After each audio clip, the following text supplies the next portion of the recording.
Welcome to the Daily MBA, where business wisdom is served fresh and fast, straight from one of the top MBA programs in the world.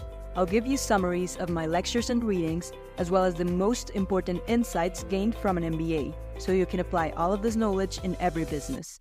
Let's get started. On today's episode, I have again Aaron Jen is my guest. And this episode is going to be special because I didn't bring him to teach us a lot about his previous background and experience, but about networking, which is something that I personally didn't like a lot before coming to the MBA, but have found that it's a necessary thing. Over here, I have the expert because Aaron has done over 500 coffee chats. So first and foremost, I wanted to ask you, how did you manage to get so many coffee chats? How did you approach all of those people? What were your main questions that you had with them? Well, just to be clear, I've been doing 500 coffee chats over probably 8 years. So ever since I started, when I was a wee little kid back in my undergrad, that's when I really understood what coffee chats were. Mostly because I was trying to copy the business school students. So I was like, okay, might as well try this thing. It later became kind of a way of life and kind of just something that's been routine. But instead of putting a label over like what exactly this activity is, like networking or coffee chats, I think of it as just having a conversation that's targeted. Okay, and what would you mean by targeted? Like, you're looking for something out of that particular conversation or relationship in general? Well, I think relationships are built off of common shared goals or understanding or some sort of chemistry. You get to that point if you align on a bunch of different little targets that you have. Usually it should flow naturally. Sometimes you go to a person and be like, okay, I don't know anything about this thing, but obviously you've been working on this thing. Tell me about it. Mm-hmm. That's a 30-minute conversation right there, right? Sometimes it might be, I don't have a job. How do I get a job? What is it like working at your company? Tell me about that. That's a 30-minute conversation right there. Sometimes it's, hi, you're a very smart person, and I just want to hear you speak in a room. Kind of like what's going on here. Okay. Like, that can be a coffee chat or a conversation. And how would you usually approach, would you use LinkedIn? Would you use other friends that are referring you to those people? How would you find all of those contacts, let's say, for doing those meetings? Well, you start with friends, obviously. The closer you are to people that you trust or with people that trust in you, the better the connection. The best way to have a coffee chat is really to just go out and spread your horizons and ask a bunch of different people. But it's also important to be really genuine and direct with what you're asking for. I use LinkedIn. I send about 5 messages a day to random strangers. Sometimes I get a response, sometimes I don't. It really depends on where the connection came from. But highlighting that a Rotman career coach sent me because apparently you were on a list. That's as important as being a random person that just says, hey, I'm interested in this. Okay. Maybe or maybe not you can get me a job, right? Having a genuine passion and interest that may lead to something further, like a job, is a lot more effective than just saying, I want a job. Okay, nice. And from all of the coffee chats that you've done, what would be your main takeaways? What things have you learned, either good or bad, from coffee chats? That's an interesting question. The one thing that I feel like I've learned out of doing that is that, well, one, you get to a point in time where you don't really need to prepare. More important is just going with the flow and building up the skill of hearing something, learning something off of what you're hearing, and asking a follow-up question to continue a conversation. That's a very important skill to have. Filling up time, filling up engagement, and getting down into someone's passions. Knowing what a good coffee chat is and what a bad coffee chat is also really important, because sometimes you might contact someone and they might be having a bad day. And when people are having a bad day, they don't really like to talk as much as they would. Recovering from that and trying to offer value that brightens up their day really helps to salvage relationships and rebuild a connection even when things may not seem like it's possible. And I have another question, which might sound weird, but how do you keep in touch with people after you had your first initial meeting? Like, because that's something I'm usually struggling with, because when I establish this new connection with someone, it can be either I feel on a personal level, okay, we're friends, we're interested in the same things, and it's easier to keep up, rather than just, I like your company and I would like to work at your company, but we have nothing else to talk unless I see a job offering. So Yeah. how would you do to keep in touch with those people and not only like let the conversation go away? Well, I mean, you can be very strategic about it, and you can start off by saying, okay, yeah, thanks for being really personal and talk about our journey. Like, let's meet sometime next month or in the next quarter to actually deep dive into something that you said professionally. Or, like, I will learn about something like business design, and once I understand that framework, maybe you'll have more to teach me based off of questions that I may have while I'm doing my course. Or you can just be extremely personal and say, hey, we had a great time having coffee down in Union Station. There's a chicken place that I actually also really want to go to. And I know you're going to be in the office, so maybe we can have chicken next time. If you meet someone who's a foodie, it's so easy to build this behavior, because now it's like, okay, there's another event that we can go to because we're trying a different cuisine, right? Putting yourself in that type of position where you're making friends beyond just professional acquaintances, that's extremely powerful. That facilitates being at the right place at the right time.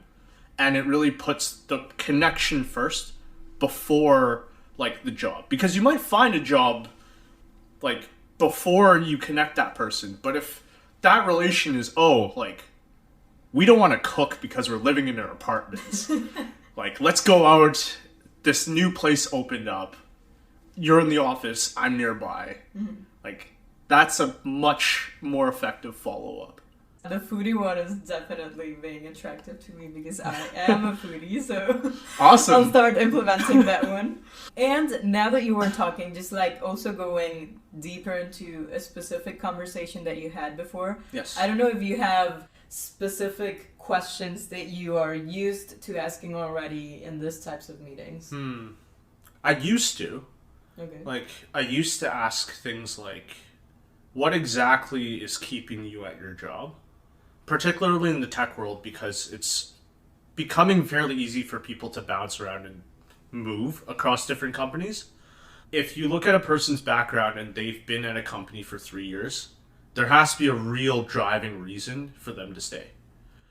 Asking that type of question tells you a lot. Also used to think about ways to really understand a person's way of working by driving forth kind of the negatives in kind of like a tell me your office gossip type of way, by like asking them, okay, like, what are the types of challenges that you've been facing? Because at my work, I've had incredible challenges with the legal team because they're so slow. And like kind of guessing what their challenges would be, hoping that they would open up. That's another tactic that I've generally been using that gets them in a interesting situation where they can be really honest.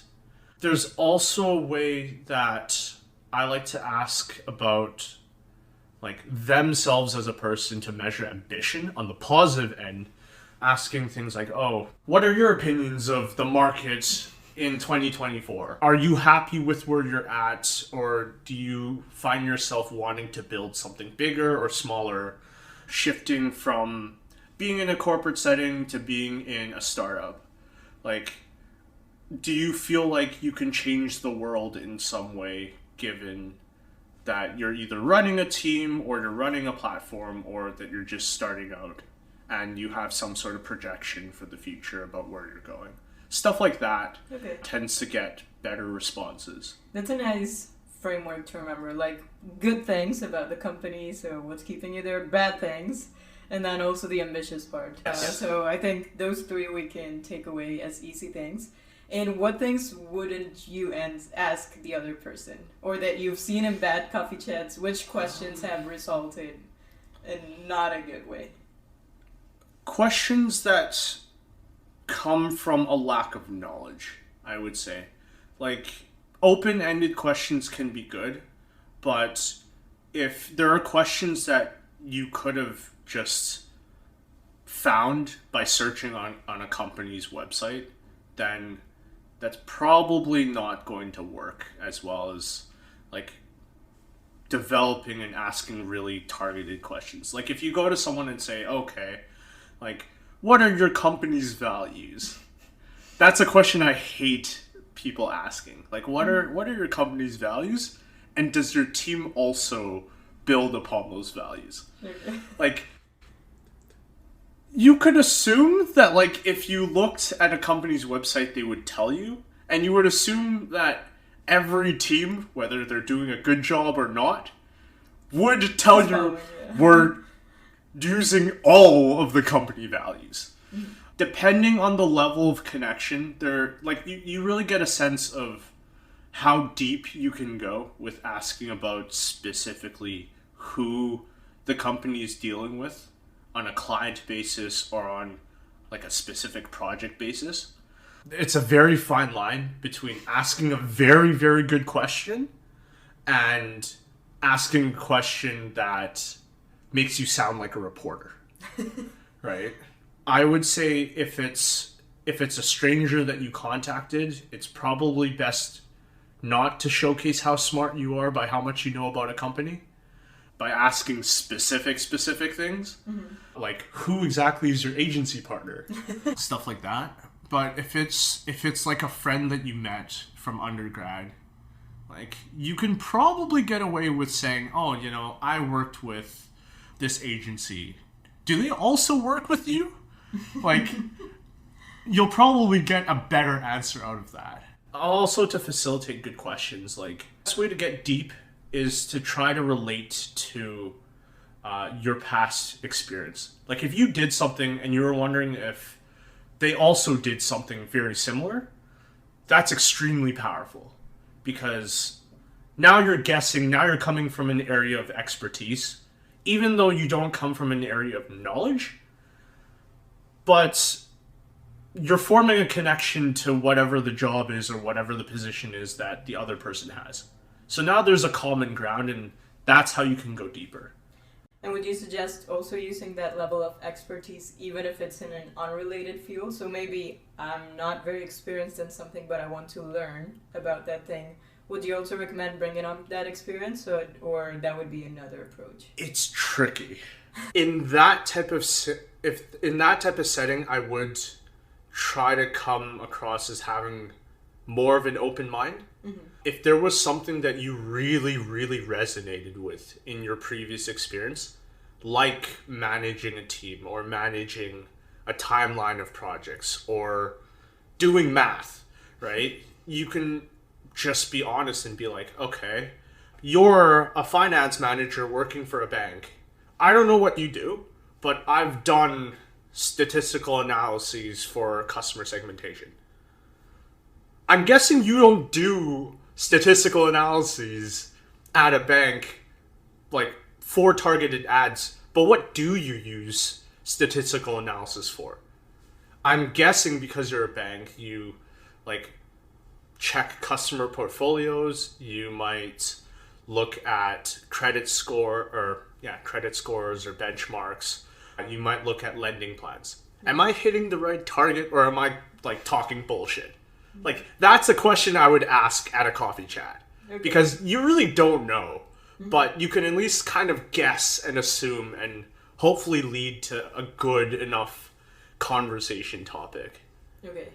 And once you have this good relationship and a job posting comes up in that person's company, what would you do? Have you ever been in that situation? Do you contact them directly? What would be the process? Yeah, I make it super simple and direct. I just message them on whatever channel I use to contact them. If they gave you an email, then email them and just be like, "Hey, I found this role. We talked really well. We had a great conversation. Do you know anything about this role? Could you provide me a referral?" An email that's shorter than 50 words just gets to the point, because if you're an MBA student or if you're someone who's actively looking for work, like, people know where you're coming from. If you beat around the bush too much, then it really muddles that type of directional focus. One trick that I always like to do whenever I'm like targeted looking for positions and using coffee chats for that is I wait till the last 3 minutes of a coffee chat and just be like, "We had a great talk. Thank you so much. You're a lot smarter than me. I'm obviously actively looking for work. I looked at your website and there are there hasn't been anything that's been posted that I could find as of right now. Would you be open to providing referrals?" And I say that even if I haven't even looked at the website. Okay. Because that gives a bit of breathing room to just facilitate all of the good things that came out of the coffee chat, right? But that specific technique has netted me quite a few referrals when I've been on my active job hunt. Okay. Interesting. And have you ever gotten a job thanks to networking? Absolutely. Yeah. All of it's hard to remember my specific resume points off the top of my head, but every single one of the jobs that I have gotten over the past 8 years was through some sort of connection or some sort of referral. Whether it was cold applying to a job and then talking to people in the company and then getting a job because I knew all the interview answers, or it was I made a post on LinkedIn, a bunch of people reached out to me, we had coffee chats, then we had interviews, and then a job came out of that. Or it could have just been, and this is probably the most powerful and effective one, you made friends with your coworkers at your previous job, and as soon as you're in transition, you just contacted them and said, "Hey, if you see anything, please let me know." You wait a couple of months and something pops up. You know the person already because you've been friends, you've worked together, the person knows exactly how you work, and you facilitate a connection that way. I don't think in this day and age, considering how competition is, I don't think you can get a job. I don't think you can even get an interview if you just cold apply. You could get lucky if the hiring manager just happened to have the exact same type of experience as you did and fulfilled the role with a recent promotion or something like that. But if you don't hit exactly that templated formula and you have room to grow, or you're trying to find, you're trying to expand your skills in something, it's probably near impossible to pivot without at least having a couple of referrals or a couple of people directly connected up to bat for you. It's very encouraging to see that it has all been applied to you.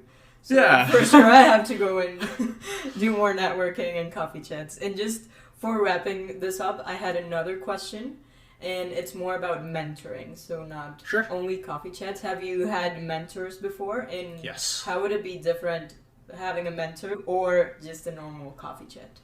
So, first of all, yes, I do have a couple of mentors. Mentors are very, very hard to find because you not only have to find someone who's open and willing to teach and to actually be open with guiding you, you also have to respect the mentor enough. And they could be great people, but a mentor that is useful to you has to be someone that is at a position that is along your path in the future that you can see yourself filling shoes in some capacity. That's the only way for the advice to actually really resonate for you along your way through mentorship. Now, to get a mentor, it's a real numbers game. Like you can go to a couple of like tech communities or communities that facilitate leadership, and they might have mentorship programs and things like that. It starts with coffee chat-esque type of situations, but it is, again, it's fairly difficult. As a mentor, I would say finding someone who kind of relates to you in a past life or like earlier on in your experience is probably the thing that I look for the most when finding candidates. And again, that goes without saying, like, you have to know how to be a good mentor and you have to know how to be a good mentee on either side. A good mentee is someone who's able to facilitate ongoing conversations that relate to career progression or even personal development over time. That relates to the path of the mentor.